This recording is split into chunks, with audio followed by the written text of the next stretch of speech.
We never step in the same river twice. The idea when we return to a book is the book is exactly the same, and yet we are different. The context in which we are reading it is different. What we are looking for is different. And so every time I go back and read a book, I find something in it that I never would have seen before. Thank you. It's good to be with all of you. Well, actually, I do feel like as a bookstore owner, I am coming into the bowels of my mortal enemy, where you guys give away books for free. I think you guys are the socialism that my parents' friends on Facebook have been warning me about. I actually love libraries. I wrote most of my first book at the library on the Tulane campus. Actually, as I was prepping for this talk, I found this pencil, which I still have, that I stole from said library. I wrote most of my next book at the UCR library, UC Riverside, where I went to college. I dropped out the beginning of the end of my sophomore year. I think the first time I entered said library was to write that book after I had left. I wrote a good chunk of the next book at the 42nd Street Library in New York City, and then my book, Ego is the Enemy, which is the first one I wrote after moving to Austin, I wrote a good chunk of at the UT Library. So I've always worked in libraries. They're wonderful places, which is something I want to talk about today. But I fell in love with books at an early age. I read anything I could get my hands on, which did set up one somewhat traumatic memory at a library. I fell in love with Westerns. I loved books about Doc Holliday. I loved all the Louis L'Amour books. If you haven't read Louis L'Amour's Education of a Wandering Man, one of the most beautiful celebrations of reading that I've ever read, I read all of his books. And then I was at the library in Sacramento, California, where I grew up as a kid, and I read pretty much every Louis L'Amour book there was ever written. And then I came across this section with a whole bunch of Westerns that I'd never read before. And I got them and I took them home. And there was a reason I hadn't read any of them and probably shouldn't have been allowed to check them out. This is the Long Arm series, which is a very different kind of Western meant for a very different audience. But I survived that scarring, jarring experience, and I would go on when I was in college, my life would get changed by a book recommendation. I was at a conference, sort of like this, covering it for my college newspaper, and I went up to the speaker afterwards, and I said, hey, what books are you reading? What books would you recommend to someone my age? And he recommended Meditations from Marcus Aurelius. This is my Amazon receipt long before Amazon Prime existed, so I had to buy these other two books to get free shipping. It came to my college apartment, and it blew my mind. This is the book, this is the Private Thoughts of the Emperor of Rome, Marcus Aurelius.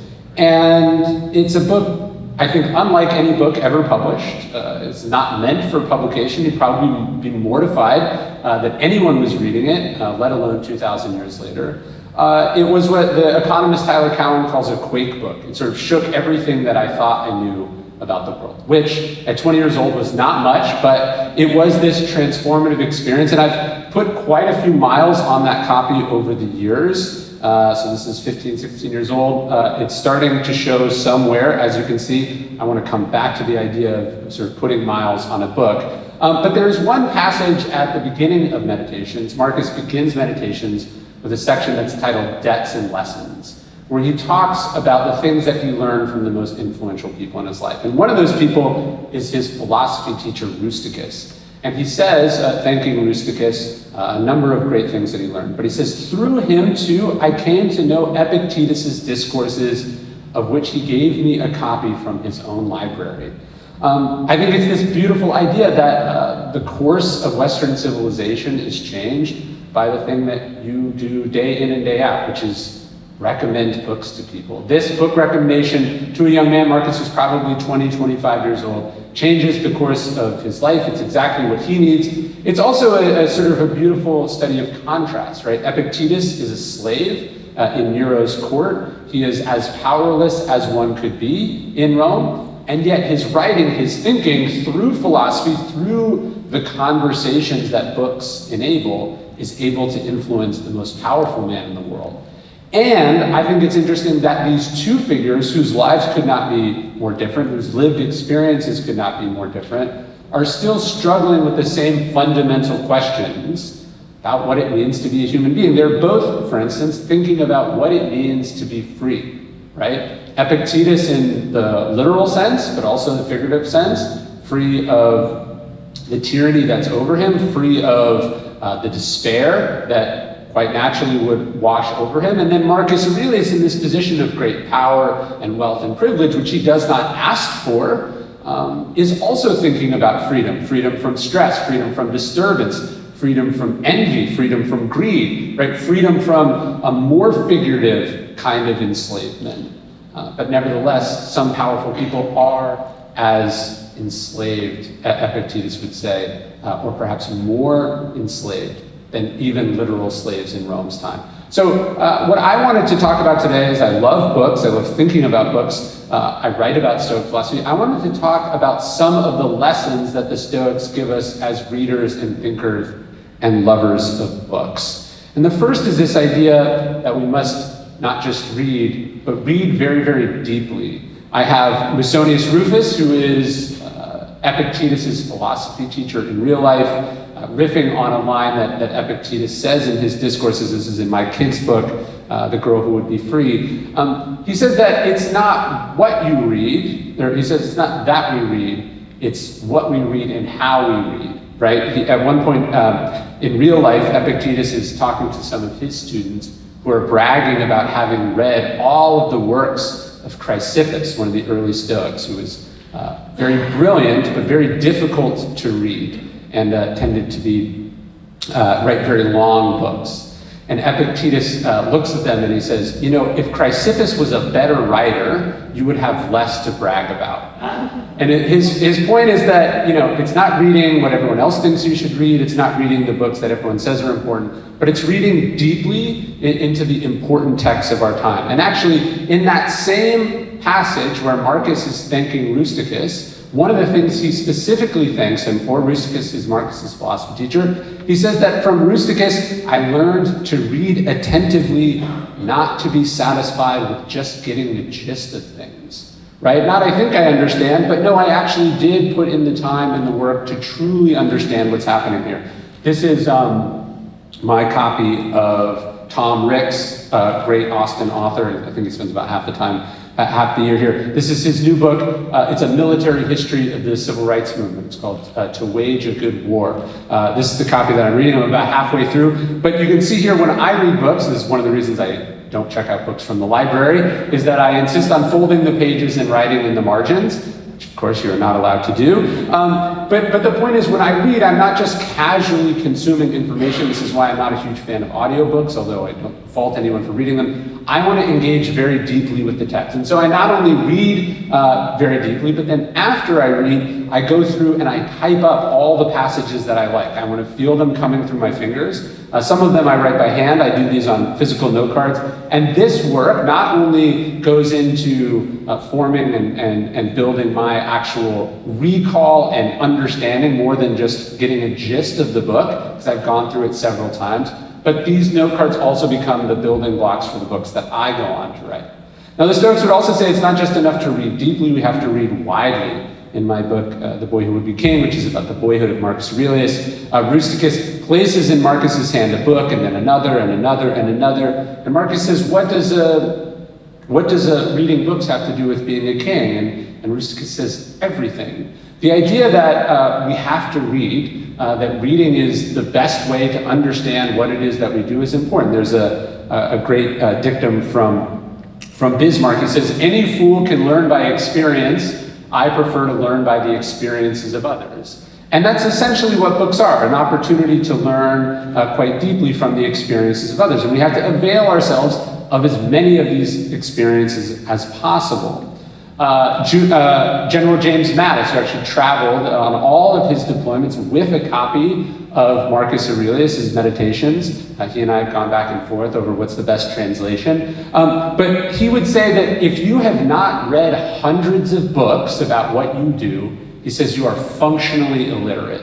And I love this idea, right? Functionally illiterate means that you have not ingested a wide enough breadth of experiences or insights about your profession. You're just winging it. And he says in his line of work, this is tantamount to murder because you're going to be learning lessons by experience at the cost of other people's lives or limbs. Tolstoy says, I cannot understand people who do not want to communicate with the wisest people who have ever lived. This is the Twain quote, whether he said it or not, we're not quite sure, but he says, those who do not read have no advantage over those who cannot read. And so I like this idea of functional illiteracy as a really important concept. It's not that we read occasionally, or we read about some of the people who do what we do, or some of the things we're interested in. We have to swarm topics. We have to go very, very, very in depth in them, reading as widely and as deeply as we possibly can on this topic. And the other Stoic concept that I take as far as reading that I think about a lot, and I've tried to, although I try to read as widely as possible, over the last couple of years I've really concentrated my reading, not just in a few areas, but also on going back to reading books that were influential early in my life, or that I struggled to read the first time. So this idea of rereading is a really important concept for the Stoics. There's a beautiful metaphor that the Stoics use. So Marcus writes a good chunk of Meditations. The only true location we have for it is listed in book 2 of the Meditations, among the Quadi. He's at the front of the Roman lines. This is near a tribune of a tributary of the Danube River, and then he writes the rest of it, or a good chunk of the rest of it, at a quincum, which is a camp outside Budapest, also on the Danube River. So this theme of a river comes up multiple times in Meditations. And Marcus likes to quote Heraclitus, the great mystic poet, who says that we never step in the same river twice. The idea when we return to a book is the book is exactly the same, and yet we are different. The context in which we are reading it is different. What we are looking for is different. When they say that we never step in the same river twice, they go, and it's not the same river, and it is not the same man. Yes, in many cases, the book is exactly the same, but we are different. We have changed. And so every time I go back and read a book, I find something in it that I never would have seen before. I reread Fahrenheit 451 a few years ago. I've read it a couple times since, but it's a book I read in high school, and I remember taking from this the idea that the government tries to censor what people can read. And it was only later, in the context of the times that we live in now, that I realized that's actually not what Bradbury is trying to tell us at all. Bradbury was concerned about a world that was too stupid to be concerned about government censorship. And he was actually most concerned about people who wanted the government to censor them because they didn't want to be offended. They didn't understand what the fuss about books was all about. They didn't understand why something so explosive or controversial or divisive should be allowed to exist. And at 15 years old, I was, incapable of understanding what this was about. And it also seemed a bit, naive or science fiction-y, and now we live in a world where tragically that's not the case. So every time you return to a book, you get something new out of it. You discover something new. And Seneca says, similar to Marcus's line from Rusticus about not being satisfied with getting the gist of it, he says, we must linger among a limited number of master thinkers and digest their works, right? He said, everywhere means nowhere, right? Reading lots of books, right, trying to set a record for how many you read, or being in a contest with people, or even as a little kid, I remember the contest at the library where I get little stickers for how many I read, which is wonderful. But as we get older, we have to understand that we have to pick a lane to a certain degree, and we have to go as deeply in that lane as possible. So my copy of Meditations, which I was showing you, so I got this at 19 years old.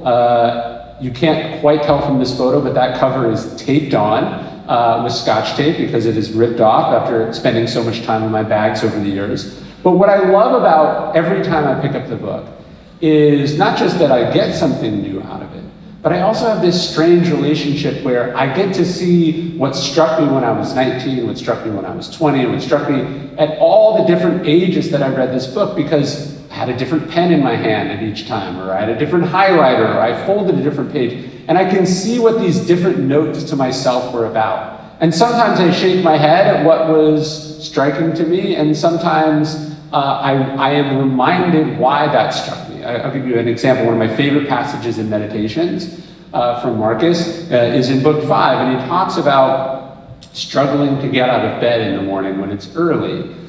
He says, what were you put on this earth to do? To huddle under the covers and stay warm? Now, as a college sophomore with early morning classes that I didn't want to go to, this struck me as really important advice, and it was quite helpful. Now, as a writer whose routine is rooted around getting up early, I love the mornings. Now I don't need any help with it at all. I actually sometimes need the opposite reminder that, hey, this is the weekend, you could sleep in if you wanted. You've got 2 young kids who are probably going to wake you up in the middle of the night tomorrow night. You need to catch up on your sleep. So we take different things out of the book, and that's why we have to go back to them over and over again. We can't be satisfied with just getting the gist. We can't be satisfied with just understanding what our experiences up until that point allowed us to understand. And so by coming back to them, we get something new. One of my favorite things about reading Marcus is this is not the only translation of Marcus that I have. Right? I particularly like this translation from Gregory Hayes for the Modern Library. I think it's the most beautiful and lyrical of all the translations.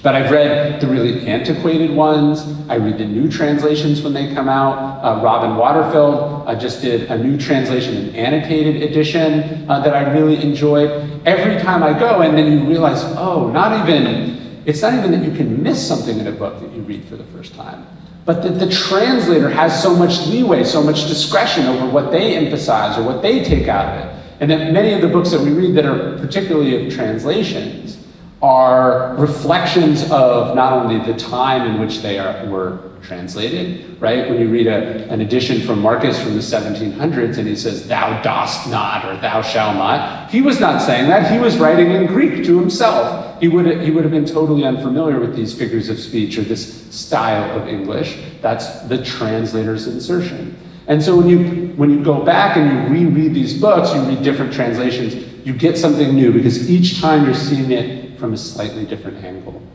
I would say the Stoics also remind us that we have to read, and this is more important than ever, we have to read people that we disagree with. Seneca talks about reading like a spy in the enemy's camp, right?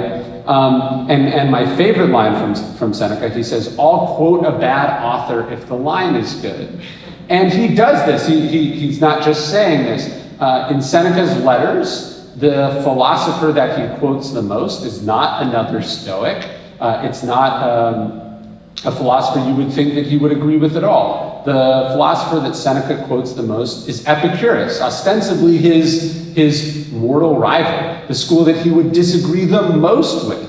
And that's his point, is that he's reading like a spy in the enemy's camp. And he's quoting Epicurus not just where he disagrees with him and is using, iron sharpens iron, and is explaining why he disagrees and why the Epicureans were wrong. For instance, the Stoics believed, he says the Epicureans believe that we should not be involved in politics if we don't have to be. And Seneca says the Stoics are involved in politics, contribute to public life unless something prevents us.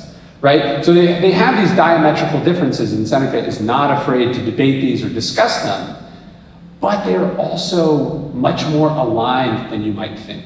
And he has no problem citing a bad author if the line is good, right? So he's reading deeply, he is intimately familiar with all sorts of schools of philosophy that you might not think he would be, or that you might think he might want to push away. So he is adamant about reading people that we disagree with. And to go back to Rusticus's advice to Marcus Aurelius, I think, following the same path, although he never quotes Seneca in any of his writings. It's sort of a peculiar omission. But Marcus says that one of the things, and this is what I think we are struggling with as a society when we engage with points that we disagree with, Marcus says that Rusticus teaches him not to fall for every smooth thinker, right? Or smooth talker. And his point was, you should be reading the things, you should be engaging with the things. But he doesn't say that you should be sucked down a rabbit hole, that you should lose your grasp on reality. You have to still go to the core of what they're saying. You have to put what they're saying to the test, and you have to understand it. Now, the Stoics believe that this sort of learning process, as Mattis was talking about, is something that goes on forever, that we must always stay a student. They believe that ego was the enemy. As Epictetus says, it's impossible for a person to learn that which they think they already know, right? And so if we approach what we read, if we approach knowledge, if we approach our craft, our profession, from a place of humility, from intellectual humility, then we can get better. If we approach it from a place of intellectual and professional arrogance, then we are frozen in place and we can't get better. You think about the Socratic method, right? The Socratic method is rooted in asking questions. You think about Socrates as a person. What Socrates does is go around Athens. He's very wise, he's very smart, he almost always knows the answer, but that's not what he does. He does not go around telling people that they're stupid or telling people that they're wrong. He goes around asking them questions. He tries to understand why they think what they think, tries to engage with them in a debate, in a conversation, so that by the end of it, both of them understand the truth better. The physicist John Wheeler says that as our island of knowledge grows, so does the shoreline of ignorance. I think one of the most rewarding parts about reading and about learning and about this sort of self-education journey is that you never feel like you've arrived. Certainly you feel like you know more, but you also have this creeping sense that you know so very little, because you've been exposed more and more to things that you didn't even know that you didn't know about, right? Domains, or whole industries, or areas, or lines of thinking, authors that you didn't even know you were unaware of until you heard them mentioned obliquely, or alluded to, or you looked something up. And this process then of understanding that you'll never get there, it's like the horizon, it always moves a little bit further out from your grasp, to me is actually really challenging and compelling and exciting. It's the whole point. There's a story about Marcus Aurelius. He's widely loved as this philosopher king. He's known as being brilliant and smart and educated, in contrast to so many of his predecessors. And he's seen leaving the palace one day, late in life. And his friend stops him on the street and he says, "Marcus, where are you going?" And Marcus says, "I am off to see Sextus the philosopher to learn that which I do not yet know." Sextus the philosopher, Marcus also thanks at the beginning of Meditations, and was the grandson or the grandnephew of Plutarch, the great biographer. But Marcus says, "I am off to see Sextus the philosopher to learn that which I do not yet know." And this stuns the man, and he has this great line that I think is worth recording forever. He says, "O Zeus, the king of the Romans, in his old age takes up his tablets and goes to school." Right? You cannot learn that which you think you already know. Marcus is explicitly leaving the comfort of the palace where everyone tells him he's a genius, where he is in control, where he has unlimited power, and he's seeking out teachers and philosophers and ideas. It's a lifelong process. He is explicitly seeking out things that he doesn't know. He remains a student even until the end of his life. The Stoics, though, when they read, when they think, when they explore, when they pursued philosophy, they were looking for things that they could use, right? The Stoics would have, I think, looked down on so much of academic philosophy today, just as so much of academic philosophy looks down on Stoicism. They think it's simple, they think it's too close to self-help. I suspect that what it really is it's hard to get a PhD and specialize in something that just comes out and says what it means. For the Stoics, philosophy was something you applied in your life. Marcus Aurelius in Meditation says, "It stares you in the face. No role is so well suited to philosophy as the one you're in right now." He wanted to be a philosopher. He is thrust into power, and he realizes that actually that is the opportunity to be the philosopher, right? It's not something you do in the classroom. It's something you do in life. Seneca talking about how children are taught. Back then, students were taught the Odyssey and the Iliad in school. And he says, what does it matter where this stuff happened, right? What does it matter how to pronounce the names or who wrote it or any number of these things, right? What I remember primarily about studying Homer in elementary school and middle school and high school was like debates about whether he was real or not. Right? Debates about how he wrote it. I remember there were questions about, like all the minutia of it, right? This is what you get tested on in school, because minutia or trivia is how we have taken it in the classroom as a way of verifying knowledge.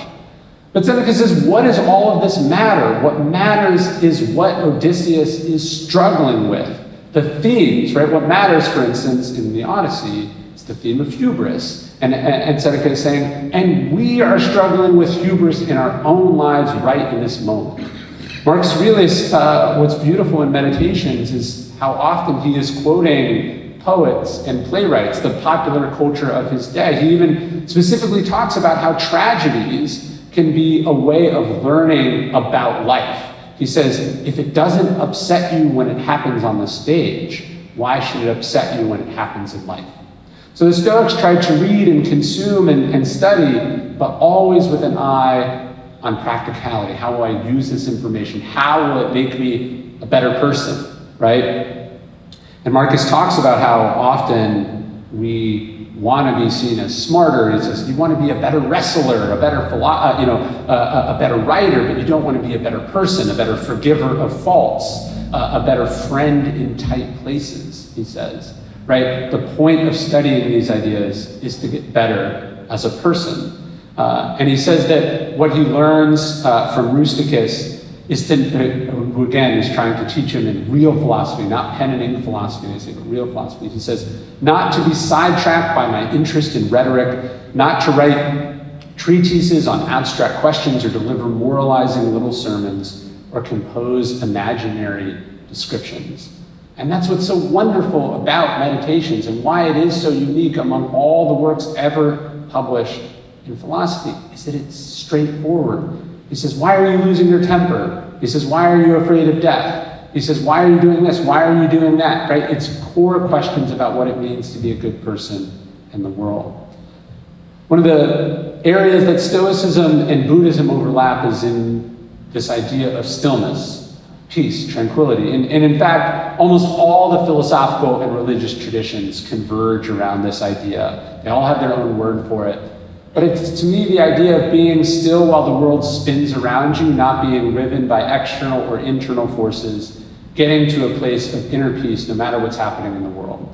And to me, there's nothing better than that than books. At the outbreak of the Second World War, before Churchill is reinstalled in power, he writes to a friend, he's working on his, what he thought would be his magnum opus, a history of the English-speaking peoples. And he's way back, he's still early on in the book. And they say, how are you handling all this? How are you dealing with it? And he says, you know, sometimes when the world is falling apart, it helps to put 1,000 years between you and the present moment. And losing himself in history, being able to step back and see the big picture, is critical in giving him the perspective, the wisdom that he needs to ultimately step up and lead in this crisis. General Mattis again says, if you were to sum up the single biggest problem of leadership in the information age, it's a lack of reflection. It's a lack of solitude. Everyone's just emotionally, immediately, instinctively reacting to everything. We're not stepping back, we're not thinking. I think there's something special about libraries, not just because they're full of books, they're also full of silence, right? That silence is so important in a time of noise, in a time of endless noise. The ability to step into somewhere quiet. The Stoics talk about washing off the dust of earthly life. I think they also mean the noise of everyday life, and having this place of stillness where we can reflect and we can think and we can see big picture. Marcus talks of taking Plato's view, meaning the view from above. He also talks of being like the rock that the waves crash over and eventually fall still around.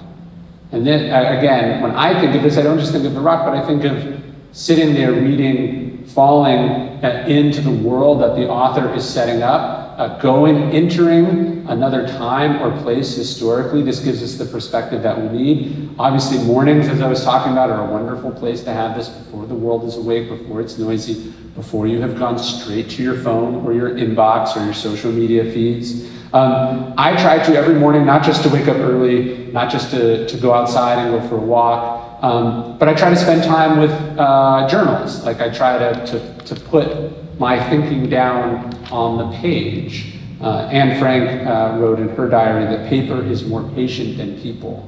And I think that's a beautiful idea.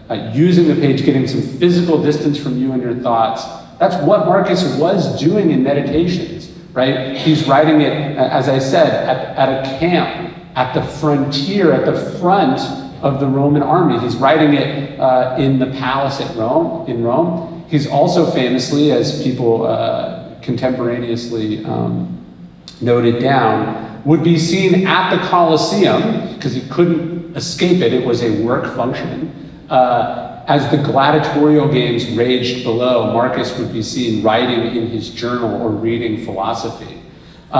We have to find moments to cultivate and seek this stillness. We have to spend some time with the patient paper. The last one I wanted to talk about is this idea of reading like an adult. I don't just mean widely or deeply or any of the things we're talking about. I'm talking about reading like a person with some fortitude, with some strength, with some self-control, with some maturity. Epictetus reminds us that if somebody succeeds in offending you, remember that you are complicit in taking offense, he says. That it takes two to tango. So my wife and I opened this little bookstore on Main Street in Bastrop, Texas, about almost 2 years ago now. It was quite an experience. We restored this old historic building, and we did this all in the depths of the pandemic. It was already going to be hard. It was probably already going to cost more and take longer than anticipated. And then, it was like illegal to open, and that was quite stressful. And we weren't sure we wanted to open, and we weren't sure we wanted people coming around, as I'm sure many of you felt these sort of torn, conflicted feelings. You love what you do. You want to bring it to the world. And in the middle of this public health crisis that we were all more or less left to fend for ourselves. And my wife and I are still married, so I consider the whole thing a success. But as we decided what books to carry, we thought about not just the books that we liked, not just the books that we knew would sell or be popular, but the books we really thought people needed to read. The average independent bookstore has about 10,000 titles.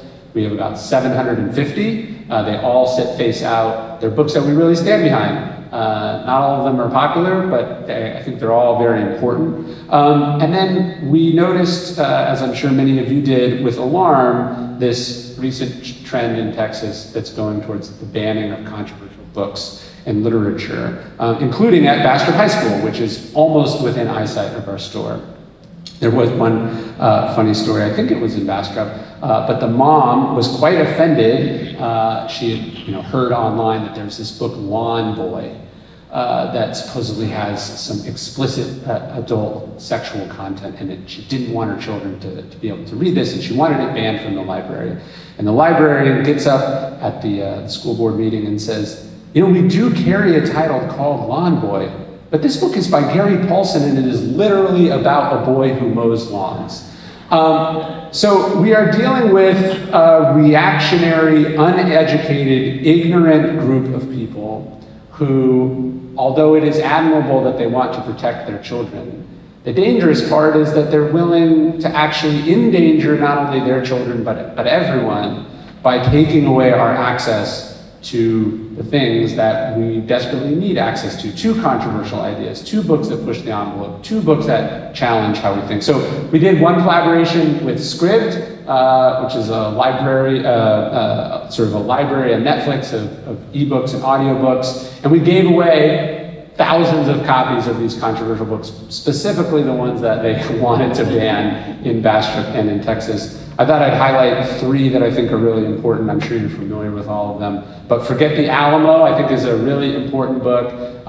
You should not just understand the history of the place that you live, but the unpleasant history of the place that you live, right? Not the mythology or the propaganda, but the true facts. I heard a great expression of, if the history you're reading is comfortable, you're probably not reading history, right? What you're reading is propaganda and myth. So I think this is a really important book. Another one that I know a very courageous librarian in Texas has gone basically to the mattresses to fight for, and I believe lost her job over, is I Need a New Butt, which my kids absolutely love. I don't know what has to be going through your mind that you have a problem with this book. But again, that is the problem, right? They haven't read the books. They don't actually know what they're about. And I think what they're relishing is the power over other people, and the attention and the outrage that comes from stirring these things up.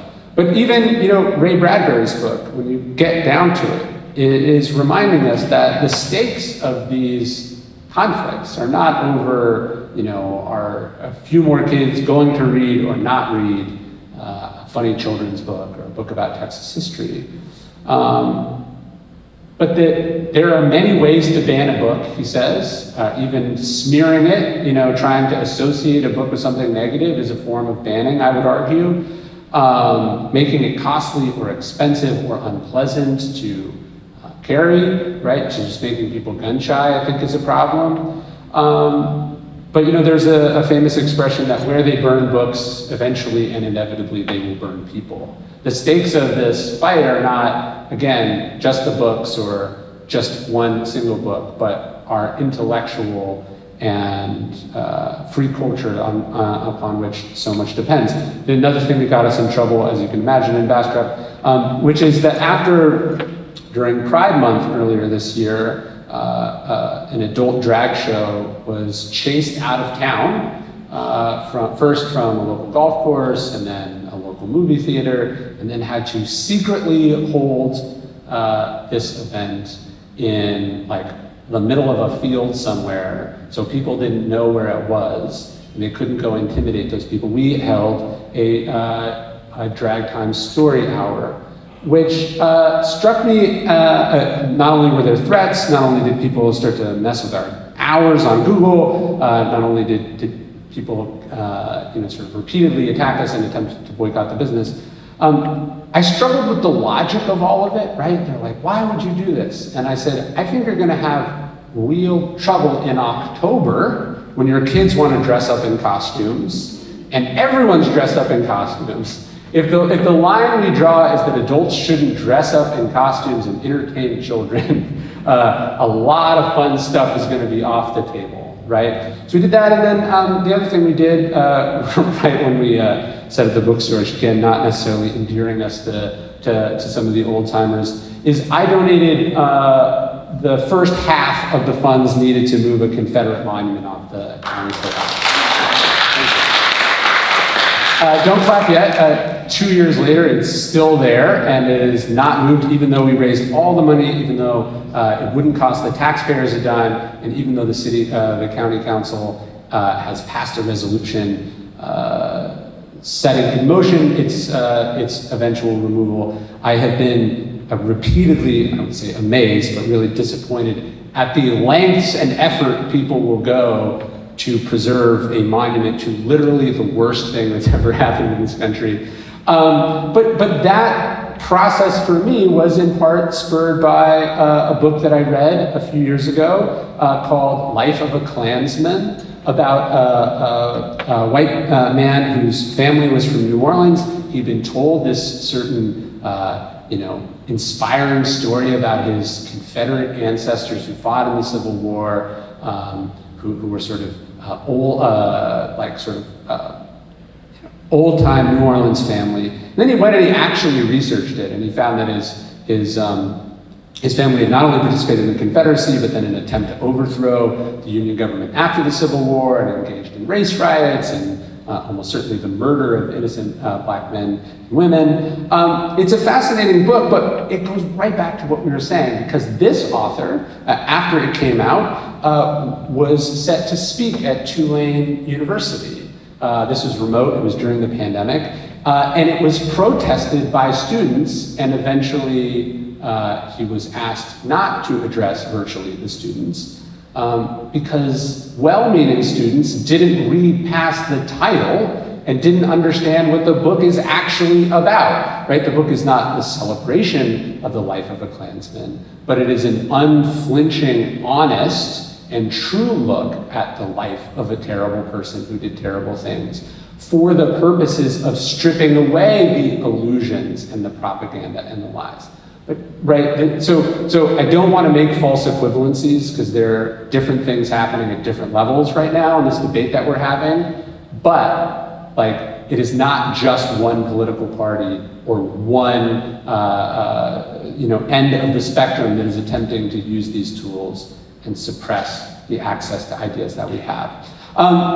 Slightly better approach, slightly more lighthearted, I guess. The Stoics say that it's not just enough to read and explore these ideas, but they say we have to add our own spin to them. In The Daily Stoic, which is my introductory book to Stoic philosophy, it's one page of Stoic philosophy every day. Towards the end of it, we have this page. It's one of my favorite quotes from Seneca. And he says, "It's disgraceful for an old person at the end of their life to only have the knowledge of others in their notebooks." And he says, Zeno said this, or Chrysippus said this. He says, but what have you said, right? He says, we must take these ideas and put our own spin on them. We must add their knowledge to our own, but then make our own contribution. And in my contribution, fully aware of the irony and the meditation that I do on each entry, I meditated on one of my favorite quotes from Emerson, where he says, "I hate quotation, tell me what you know." The idea isn't just that we memorize other people's thinking, that we just explore these other ideas, but we should, not only should we feel empowered, but we should feel obligated to put out our own insights, our own ideas. We should add to them. Right? We should quote bad authors if the line is good, as Seneca is saying. We should find connections between one school of thought and another, right? We should reinterpret and remix and add. We should feel free to jettison the bad ideas from old thinkers or old ideas and take from them only the good. So as I sit down and do my writing, I feel very lucky to be able to talk about, popularize, explore the thinking of the Stoics. But what gets me excited is making my own unique contribution to this philosophy, seeing it as a 2,000-year-long journey, a passing of torches, just as Marcus is influenced by Epictetus. I feel influenced by Marcus and Epictetus and all the other great writers in this genre, all the great philosophy teachers and thinkers throughout history. When we think about engaging with the material, about reading deeply, it should be ultimately with the idea of putting our own spin on it. That's what I feel like my books are, my own spin on things. But I think the Stoics didn't just mean that a reader must become a writer. They meant, and Seneca says this explicitly, you can also put your own spin on things, putting the ideas into practice in your actual life. Right before the pandemic, I gave a talk in Pennsylvania. I was staying in Ragnor Township, some place outside Philadelphia, and I was running, the snow had just fallen, and there was this old Revolutionary War cemetery that I stopped in. It was sort of beautiful and inspiring, and a monument to one of the best things we've ever done in comparison to some of the worst things we've ever done. But I stopped specifically at this Tombstone, which was a person I never heard of, and when I looked them up, I couldn't really find much about them at all. But there was a beautiful epitaph on it that I think captures what the Stoics wanted us to do with this thinking. They said, "Verses on tombstones are but idly spent. The living character is the monument." Right? The greatest thing you can say or do, the greatest thing you can say is what you do, right? The greatest thing you can write is with deeds, not with words. Acta non verba, the Stoics would say deeds, not words, right? This is the greatest form of philosophy, is ultimately taking action. And as I wrap up, I will give you one last thought. I'm going to try to tie this to reading. But I carry a coin right now. I'm wearing a ring that has this key Stoic idea that Marcus returns to over and over again in meditations, which went over my head a little bit at 20, and as I've gotten older, it's hit me a little bit harder. But he says, "Memento Morning," right? Remember that you are mortal. Remember that you could die.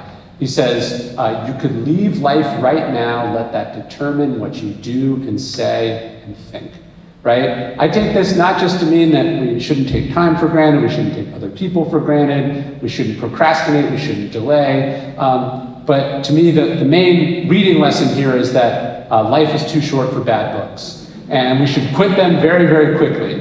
As a writer, right, my job is to write something that's entertaining and accessible and practical and usable. If that's not immediately clear, that's on me, not on the reader. The best rule I've ever heard is 100 pages minus your age. As you get older, you should be less and less patient with bad books. Death overshadows you, the Stoics would say. Read accordingly. Tim Urban did this wonderful video and post a few years ago where he sort of thought about how many books one might read in a week, in a month, in a year, and then realizing that you don't have that many books left, and that we should choose these books accordingly. We should respect this time properly. Seneca says it's not that life is short, it's that we waste a lot of it. We read a lot of bad books, and we keep reading some books just because we've started. And Seneca says that it's not that death is this thing in the future, right? Death is happening now, he says. The time that passes belongs to death. You never get a minute back, you never get an hour back, you never get a year back. And so we should read and act accordingly. Thank you very much.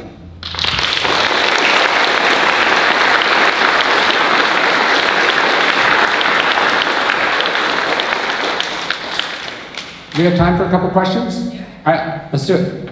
Fire away. I've been to your bookstore. Yes, yeah. thank you. It's great. I didn't know that was your bookstore. Oh, awesome. My sister and son. And it's a beautiful space. That part of the backdrop is so cool. Anyway, it's a beautiful space. And I was just struck going in there about, how just what you said makes sense. Like every book in there is a curated collection. Yeah. Every book was chosen for a reason, and I was struck by that Marcus Aurelius being in there. Oh, thank you. Yeah, I mean, it's funny, people go, oh, we want to, support independent retailers. I don't want to support some big multinational conglomerate like Amazon. But the truth is, most bookstores just buy their books from publishers, which are multi-billion-dollar conglomerates, and distributors like Ingram, which are multinational conglomerates. And so we just decided, let's dispense with all the pretense of that, and let's just actually carry books that we like, right? Like the first thing that happens when you start a bookstore is they go, here's the suggested list of books that you should order from us. And that just seemed like, what's the point, right? If people want access to any book, they should go to a library, or all books, they should go on Amazon. But if you want to be recommended something that maybe you wouldn't have otherwise thought of, a lot of the books, the painful part about owning the bookstore is we get books that the publishers aren't prioritizing because they don't sell thousands of copies a year, and we have to wait for them or ask for reprints of them. But if you want a book that we have actually read and that I think could change your life, that's the idea. Is I want to carry books that have the potential to change your life, or be one of those books that you go, this is one of the best books that I ever read. Yeah. So off the cuff, if you could make one improvement, if the public library could have an innovation, what would your preference be, and what do you see as the observable strengths of the public library as it currently exists? I'll start with the second part. I mean, if I'm thinking about what strengths public libraries have, it's the space, right? It's the land. This is some of the most valuable real estate in Austin. This is some of the most beautiful architecture in Austin. It's the space. And as stuff increasingly becomes digital, physical space has a premium in a different way. And that's one of the things we thought about in opening the bookstore too, which is again, if you're looking for a specific book, you're probably just going to grab it on the internet. If you want to explore, if you want to be exposed, this is the place to do it. One of my favorite novelists is John Fontaine, this book called Ask the Dust, which is maybe the greatest novel ever written about Los Angeles. And that novel, I wrote a story about this a few years ago. That novel came out, it was published by a small publisher, and then it was lost to obscurity for a somewhat strange reason. It was lost to obscurity because his publisher also simultaneously in 1933, 1934, something like that, publishes a English translation of Mein Kampf. And Hitler sues them for copyright infringement and wins in US federal court and bankrupts the publisher. And the book loses its marketing budget, the publisher basically goes under, and the book is lost to history. Except there is one copy in the Los Angeles Public Library. And Charles Bukowski is wandering around there one day and finds it. And he says it's like finding gold in the city dump. And this is the height of Bukowski's fame. He brings the book back. John Fante enjoys this resurgence in the last couple of years of his life. The book sells millions of copies. It's made into a very mediocre movie with Colin Farrell. But it's a book that never would have had this second life were it not for a library and the physical space of the library and what connections and events and discoveries can happen inside a library. And to me, that's the magical thing about these places. Anyone else? Go for it. Do you ever read out loud? To my children, yes. I read out loud all the time. I think it's wonderful and fun. And then I read my own audiobooks, which is not so wonderful and fun, and generally makes me feel like a babbling idiot by the end of it. And I am reminded, talking about, finding things you could use, I am constantly reminded as I read my own audiobooks how few words I myself have ever heard out loud, and thus have no idea how to pronounce them. I learned them reading, and have to look them up on YouTube or whatever to be able to pronounce them. But I love reading out loud. It's such a great sort of family connection. I don't like listening to books as much, so I prefer to sort of quietly read alone by myself. Hi.